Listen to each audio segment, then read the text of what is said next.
Laba diena, aš esu Vaida, projekto administravimo specialistė iš Šiaulių švietimo kompetencijų centro. Šiandien su jumis pasidalinsiu mažos apimties partnerysčių projektų įgyvendinimo tips and tricks. Taigi, nuo ko mūsų organizacija pradėjo įgyvendinti Erasmus Plus programos projektus. Projektus pradėjome įgyvendinti nuo mobilumo projektų, kuomet įgijome patirties, nusprendėme teikti paraišką mažos apimties partnerysčių projektui. Kadangi niekada nebuvome įgyvendinę tokio projekto, nusprendėme pasirinkti tik vieną partnerį, kad būtų lengvesnis projekto koordinavimas ir procesų valdymas. Mums šis sprendimas tikrai pasiteisino. Dabar turime geresnį supratimą, kaip koordinuoti projektą, kad viskas vyktų sklandžiai. Šio pranešimo metu pasidalinsiu mūsų patirtimi apie biudžeto valdymą, informacijos dalyjimąsi, projekto sklaidą bei komunikaciją. Biudžeto valdymą galėčiau išskirti į keletą sričių. Tai yra biudžeto paskirstymas, mokėjimai partneriams, išlaidas pagrindžiantys dokumentai bei ataskaitos. Kad būtų lengviau valdyti biudžetą ir matyti, kiek išleidžiame bei kokį likutį turime, susikūrėme Excel lenteles.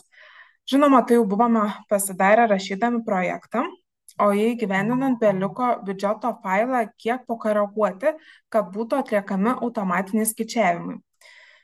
Taigi, šioje lentelėje matote bendrą projekto biudžetą pagal darbo paketus. Kad būtų mums dar aiškiau, kiekvieną darbo paketą išskaidėme į dar detalesnes biudžeto lenteles. Kaip matote, šioje lentelėje mes nusistatėme mėnesio, šiuo atveju menedžmente buvo nustatyta vieno mėnesio kaina. War Package 2 buvo nusistatyta vienos dienos kaina. Tai mums labai palengvino darbo užmokesčio skaičiavimą, nes galėjome išsiskaičiuoti vienos darbo valandos kainą. Šiame paveiksliuke matote lentelę iš mūsų sutarties su partneriais dėl mokėjimo atlikimo. Kuomet sudarinėjome šią sutartį, pakankamai ilgai diskutavome, kaip ir kokiamis dalimis partneriui būtų išmokama jam priklausanti dotacijos dalis. Naudojamas agentūros pateiktomis rekomendacijomis bei partnerių patirtimi ir priėjome prie tokio sprendimo, kurį matote pateiktoje nuotraukoje. Pirmasis mokėjimas buvo atliktas, kada pasirašėme sutartį su agentūra ir gavome paskirtą dotaciją. Tai pervedėme partneriui 40% jam priklausančios sumos. Antrasis mokėjimas buvo atliktas po tarpinės ataskaitos pateikimo, nes tuo pačiu metu partneriai atsiskaitė už patirtas išlaidas, tai yra pateikę patirtų išlaidų ataskaitą bei išlaidas pagrindžiančius dokumentus. Ko pasekoje mes kartu pamatėme, kaip partneriui sekasi atlikti jam priskirtus įsipareigojimus.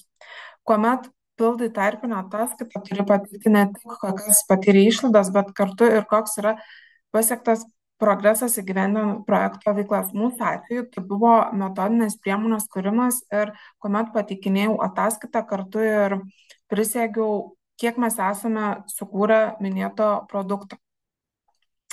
Ir antro mokėjimo metu mes atlikom 40% likusios sumos.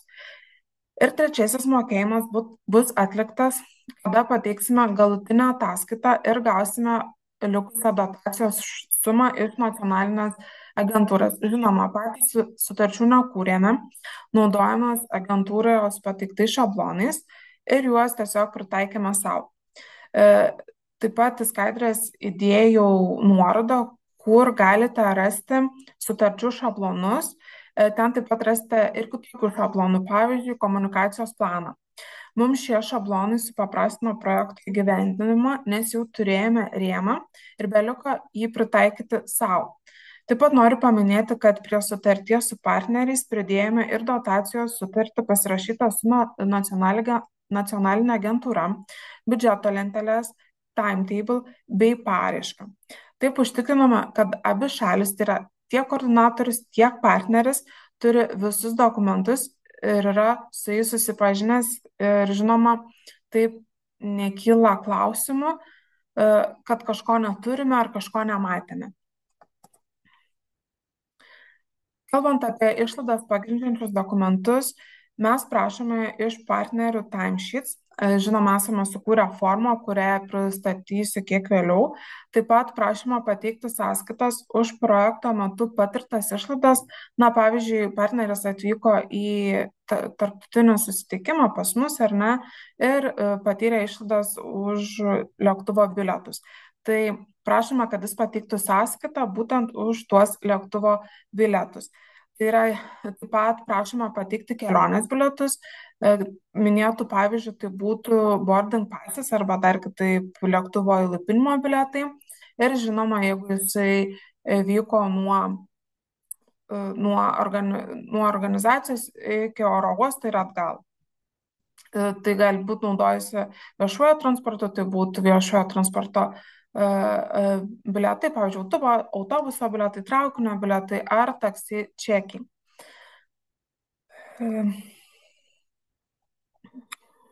Taip. Toliau, jau anksčiau minėjau, kad prašoma pateikti ir patirtų išlaidų ataskaitą, taip pat pristatysiu, kokią formą naudojame šiai ataskaitai. Tai tų išlaidų ataskaitos forma labai paprasta. Visom formom kurti naudojam Excel, kur sukūrėme kiekvienam darbo paketui atskirą lapą ir jame sukūrėme lentelę su mėnesiu atlikta užduotimi ir išleista suma. Šiame paveikslėlė, kur rodau ir matote mūsų finansų ataskaitą. Partneriui belieka užpildyti, kiek ir kada bei kokiam darbo paketui išleido. Taip pat matote ir timesheets pavyzdį. Tai kaip mes įkūrėm? Vėlgi, pirmas stulpelis būtų darbuotojo vardas ir pavardė, antras stulpelis darbuotojo pareigos pagal projektą ir kokią veiklą jisai atlieka. Ir nurodom palei mėnesį, kokią dieną valandų jisai dirbo. Kaip jau minėjau pradžioje, mes esam pasiskaičiavę valandos kainą ir pagal timesheet žinome, kiek valandų darbuotojas pradirbo per mėnesį. Tad darbo užmokesčio apskaičiavimas tampa tikrai labai paprastas, nes turime visas sudedamąsias dalis jam apskaičiuoti.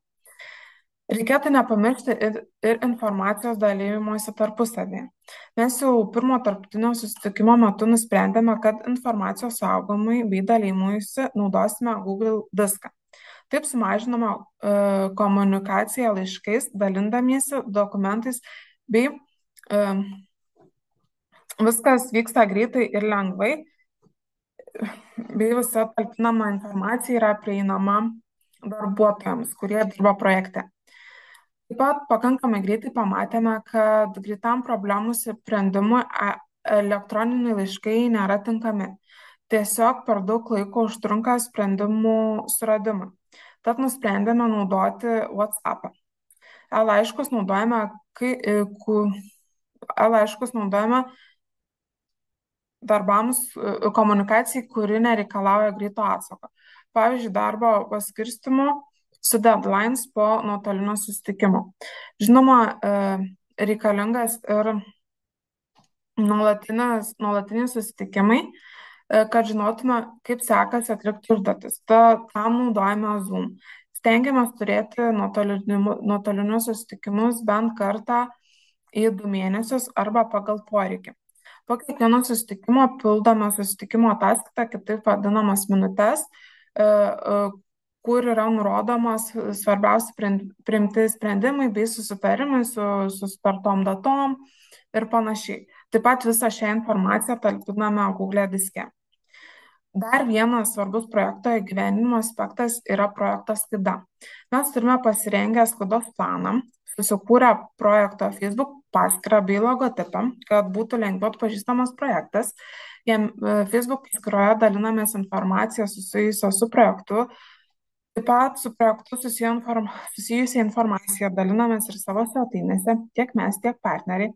Dar noriu paminėti, kad partneriai turi didesnį socialinių tinklų kiekį, tad jie dalinasi informaciją jie ir ten. Taip mes turim didesnę aprėptį, kas liečia mūsų tikslinę grupę. Ir žinoma, nepamirštam užpildyti ir sklaidos ataskaitą, nes jinai yra reikalinga ir pateikiant tarpinę ir galutinę projekto ataskaitas.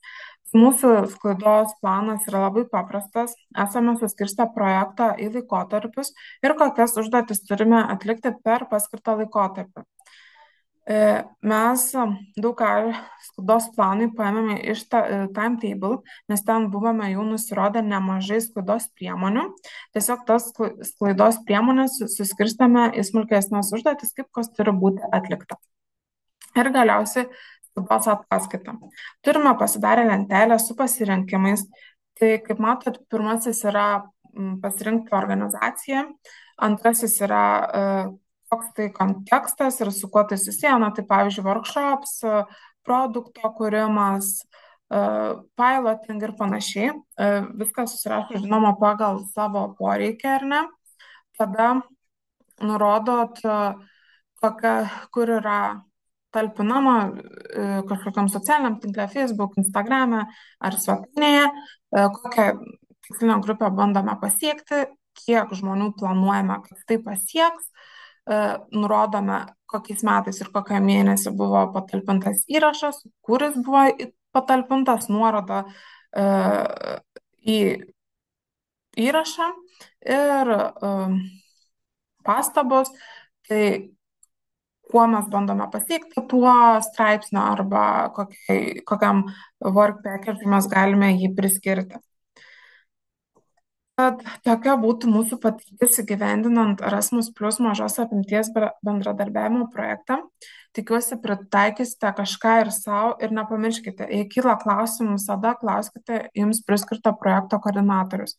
Jie visada suteikia pagalbą. Sėkmės jums įgyvendinant projektus.